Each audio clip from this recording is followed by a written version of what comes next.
La sua auto è ancora lì, all'esterno di questa casa persa nella piana tra Riese e Vallà, ed è ancora chiusa come l'ha tenuta ieri pomeriggio quando all'interno ha trovato la morte.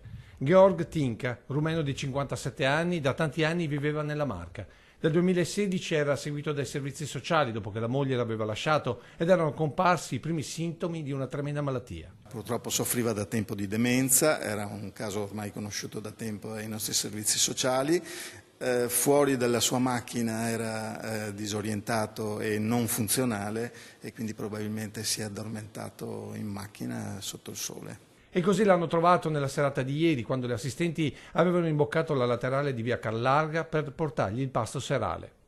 Disteso su questi sedili che non accettava di lasciare, nonostante dal comune gli avessero proposto altre e più comode sistemazioni. Ultimamente avevamo trovato una soluzione ideale, aveva trovato un posto dove parcheggiare la propria macchina che ormai non poteva più stare in strada, avevamo concordato gli accessi settimanali degli assistenti domiciliari per controllarlo e in questo modo dal punto di vista sociale era curato e al sicuro. Già, perché per molti anni aveva vissuto in un parcheggio della zona industriale di Vallà, in condizioni igienico-sanitarie precarie, mentre qui, lo testimonia il sapone all'esterno, un bagno con doccia era sempre a sua disposizione.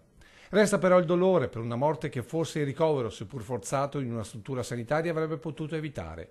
Un uomo che la malattia aveva reso bambino e che, come in molti altri tristi casi, questo bambino era stato dimenticato da se stesso nell'auto. È successo la stessa cosa che capita ad un figlio abbandonato in macchina sotto il sole. Lui, un po' per la sua demenza, un po' per il disagio sociale nel quale si trovava, si è chiuso in macchina, probabilmente è stata sotto il sole tanto tempo e lui è andato in shock ipovolemico.